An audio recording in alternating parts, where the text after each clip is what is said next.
What's up, seekers of enlightenment, and those who are a part of the Seekers of Enlightenment page or group, but you may not consider yourself a seeker of enlightenment.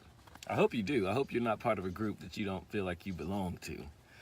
But I probably sent you a request because I felt like you were a seeker of enlightenment, and I hope that you accepted it, feeling honored to be a seeker of enlightenment and be a part of the group. Well, today I wanted to start and kick off your first week of May, the first full week of May. Is this the first full week of May? Yes, this is the first full week of May. It's the first Monday of May. And I wanted to kick off your first full week of May by giving you some midday Monday motivation. So what I'm going to do is I'm going to pull a card for each zodiac element. I don't have time, and you don't have time to sit here and listen to me pull a zodiac card for all 12 zodiacs. So what we're going to do it by element, by group. And it'll be general enough, but it'll be general, but it'll be specific enough to give you some juice, some Monday motivation juice, or some wings of joy to help push you and move you and transport you through this week. All right, so you ready? Here we go. We're going to start with those fire signs. You know, the earth was hot when it got started. So let's start with those fire signs. This is all the Aries, the Leos, and the Sagittarius, okay? And this is going to be predominantly for those in their sun sign, rising sign. I think I said that right. All right, y'all, so here we go. Fire signs, let's get your Monday motivation for this week ahead. All right, you got the King of Pentacles, fire signs. You got the King of Pentacles, and I pulled the reverse. So this is a week of you, of really letting you know to relax some. So I want to encourage you fire signs to relax. And that's probably a given because y'all are tense and stressed and anxious about something or other. So I want to encourage you this week to take a little bit of relaxation and not be so dogmatic, not be so fiery about trying to get your way this week. So it's going to be very important that you surrender to not having your way go when it comes to your material world, material life, material needs of the senses of the earthly realm.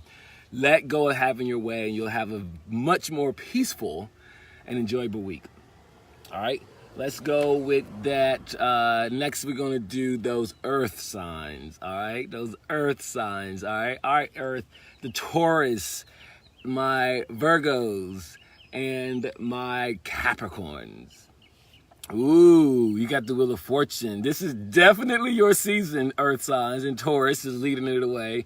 So this is a season for you to be thinking about the bigger picture. All right, if you're a Taurus, if you're a Virgo, or if you're a Capricorn, this is a week for you to be thinking about the bigger picture for your summer. All right, you really want to be thinking about the bigger picture for your summer. Now, everyone wants to be thinking about the bigger picture for the summer, but you earth signs, because you value practicality and security, this is the week that you want to go ahead and make the 3-month calendar for your summer. Because some of you all are like to be spontaneous, but for you know what you need for the planning and the security. So go ahead and secure your budget. Go ahead and secure your plans. Go ahead and think about, what do you want to get out of this summer? What do you want to facilitate in your emotional, spiritual, material, all of everything? It's the big picture. When you get the Wheel of Fortune, this is a major arcana card. So it's taking about the entire picture of who you are. Think about that. Use this week to journal, to write a whole game plan of how you want to be a different person, physically, emotionally, spiritually, by the end of this summer. This is a season for you to manifest that. All right. Now let's talk about those air signs. All right. Shout out to the air signs. All right. Air signs, we got the Hermit card. All right, so air signs, this is for you Gemini. Shout outs to the Gemini. The Libras, I love Libras. And then those Aquarius. All right, so we got the Hermit reverse. So this makes sense. This is similarly related to the Taurus energy, or the earth energy, but it's more so saying that we should really take this week and spend some time alone and reflecting and not so much reflecting on the summer, because we go with the flow. You know, we ain't got to really plan out. I mean, we don't want to be impractical about our summer. But this card is suggesting we need to go back and examine the spring. We really need to go back and examine the past 3 weeks. What just happened? What was happening? Make sure we're making some journal, making sure we're understanding, okay, wow, how did that time go by so fast? What did I get out of that? What do I not want to repeat? Because if we're not going back and be careful with the intentions from our past, we're going to repeat it this summer.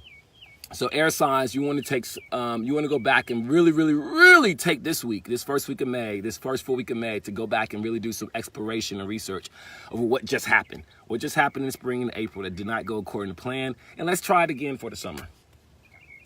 And then finally, last but not least, let's talk about those water signs, all right? That crabby Cancer and those, that stinging Scorpio and that peaceful Pisces. All right, you got the Judgment card reverse.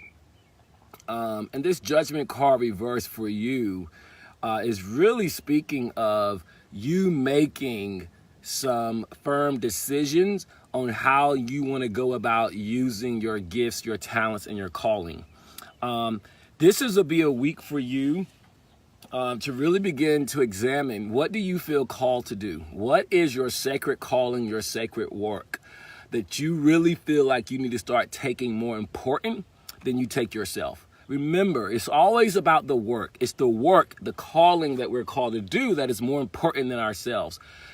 We got to protect ourselves. We got to take care of ourselves, but we can't forget our work. And water signs, because you can tend to be very emotional, you can get in your feelings very easy, and you can get caught up in the world of the feelings, you can forget sometimes about the work. You can forget sometimes about the things you're being called to do, the higher things you've been called to do, whether it's regarding your sacred work, whether it's just calling your vocational career, or whether it's been calling the work you're being called to do right in your current job. Just what are you being called to do to service? This is a week for you to examine and explore and take inventory of listening and going back to say, oh my gosh, I may have not been responding to the importance of the work I need to be doing on the earth, or even just the work you need to be doing on your creative, in a creative sense, or even in a vocational sense. Higher work, lower work, just work and service at all.